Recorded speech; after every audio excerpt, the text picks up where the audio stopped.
para sa panalangin sa ngalan ng Ama, ng Anak, ng Espiritu Santo, purihin ng Diyos ngayon at magpakailanman. Amen. Magandang araw sa inyong lahat. Ako po si Riza Gray Fervez at tagapagtalakay ninyo ngayong araw. Bago tayo umupo, maaari bang ayusin muna ninyo ang inyong mga upuan at ayusin din ninyo yung mga kagamitan at tahimik na nakapwesto. Maaari ko bang malaman kung sino ang liban ngayon sa ating klase? Mabuti dahil ako ay nagagayak dahil walang liban sa ating klase.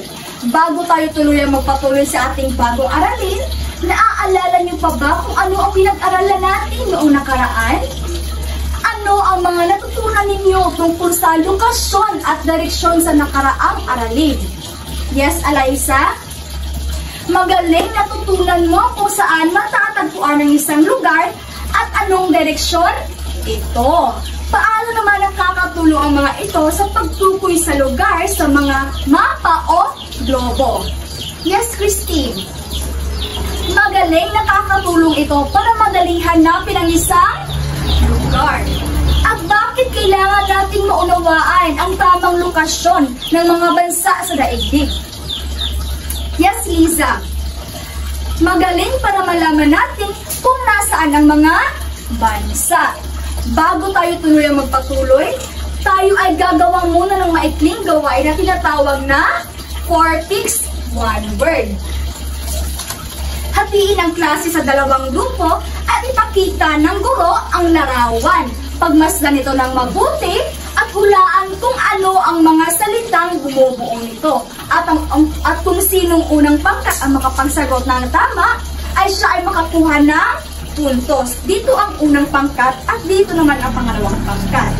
Kayo ay magsimula na.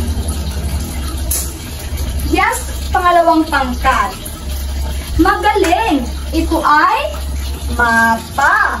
Dahil napakagaling ng ating kamag-aral, bigyan natin sila ng 3 bagsak. Bago tayong tuluyang magpatuloy o bago tayong tuluyang magtapos sa ating aktibidad, meron lamang akong kunting katanungan para malaman natin kung ano talaga ang natutunan natin sa ating aktibidad. Ano ang ipinakita ng mga larawan? Magaling! Ito ay mapa ng mundo at mga tanawin. Paano naman ito konektado sa heograpiya ng daigdig? Tama, ipinakita nito kung saan ang mga lugar sa mundo. At ang kapuli naman, bakit nga ba ito mahalaga sa pag-unawa sa ating mundo?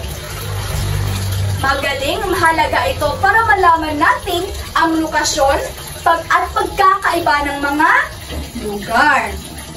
Ngayon, dadagdagan naman natin ang inyong kaalaman. Ang ating bagong aralin ay tungkol sa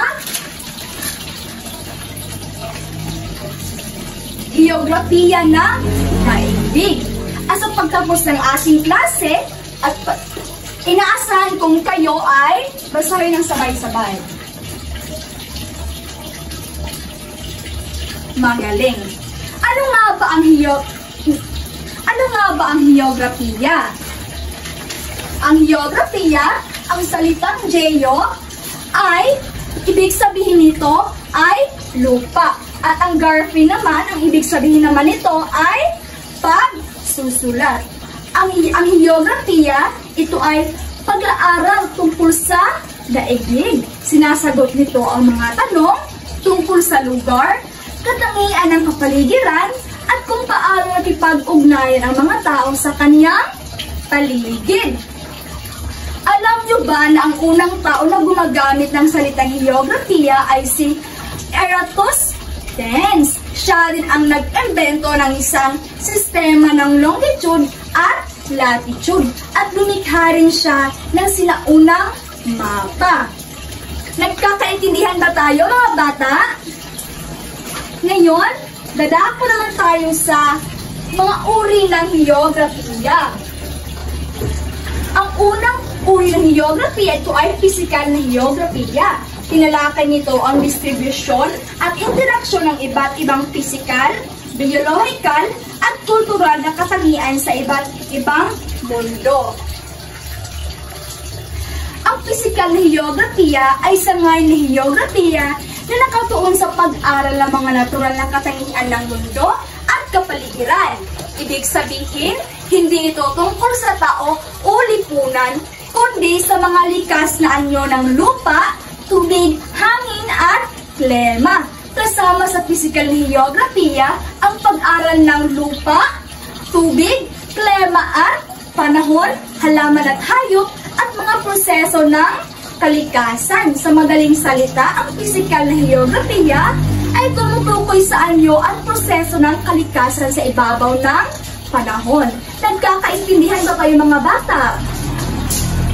Magaling! Ngayon, dadako naman tayo sa pangalawang uri ng heograpiya. Ito ay heograpiyang pan-tao. Ito ay sangay ng heograpiya na nag-aaral sa mga tao, sa kanilang komunidad, kultura, ekonomiya at pakikipag-ugnayan sa kapaligiran. Ang heograpiyang pan-tao ay kabaliktaran ng pisikal na heograpiya. Ito ay ang pag-aral ng tao at lipunan, pati na rin kung paano sila nakikipag-ugnayan sa kanilang kapaligiran. Kasama dito ang populasyon at tirahan ng tao, kultura at pamumuhay, ekonomiya at kabuhayan at pamahalaan at politikal. Sa madaling salita, ang heograpiyang pan-tao ay tungkol sa mga tao kung paano nila ginagamit o naaapektuhan ang kapaligiran. Nagkakaintindihan ba kayo mga bata? Magaling! Kung ganoon, ano nga ba ang dalawang uri ng heograpiya? Magaling! Ito ay physical na heograpiya at heograpiya pan-tao. Ngayon, dadako naman tayo sa ating gawain na tinatawag na heograpiya, guhit heograpiya. Hatiin ang klase sa dalawang grupo, maaring gumuhit ng tanawin, scenery, mundo at komunidad na nagpapakita ng ugnayan ng tao at kalikasan sa loob lamang ng 1 minuto. At ipapaliwanag ng bawat grupo ang kanilang guhit sa loob ng 2 minuto. Dito ang unang grupo at dito naman ang pangalawang grupo. Ang unang grupo ang unang magpresenta. Magaling na pakagaling ng presentasyon ng unang grupo. Bigyan natin sila ng 3 bagsak. Ngayon naman ay ang pangalawang grupo. Napakagaling ng presentasyon ng pangalawang grupo. Bigyan natin sila ng 3 bagsak. Bago tayo tuluyang magtapos sa ating aktibidad, meron lamang akong kunting katanungan para makita natin o maalam natin kung ano talaga ang natutunan natin sa ating diskusyon ngayon. Ano ang mga pisikal na katangian ng daigdig na iyong nakita o alam? Yes? Magaling! Mga bundok, kapatagan, ilog, lawa at dagat at iba pa.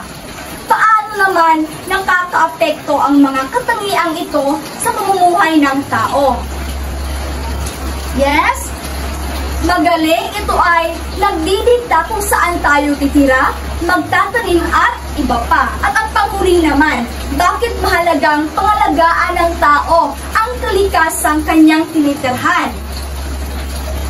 Magaling para manatiling ligtas ang sapat na mga likas na yaman para sa mga sumusunod na henerasyon. Napakagaling ng ating mga kamag-aral. Bigyan natin sila ng ang galing clap. Alam nyo ba yon? Kung hindi ganito, 1, 2, 3, 1, 2, 3. Ang galing! Ngayon, dadako naman tayo sa pagtataya. Kumuha lamang ng sangkapat na papel at isulat lamang ang tamang sagot. At bibigyan ko lamang kayo ng 2 minuto. Tapos na ba? Maaari ang ipasa ang papel sa harapan. At para naman sa ating takdang aralin, kayo ay gagawa ng scrapbook na may mga simpleng larawan sa inyong barangay.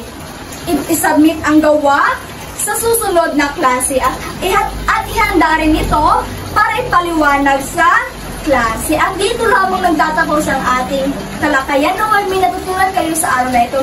Magsitayo ang lahat.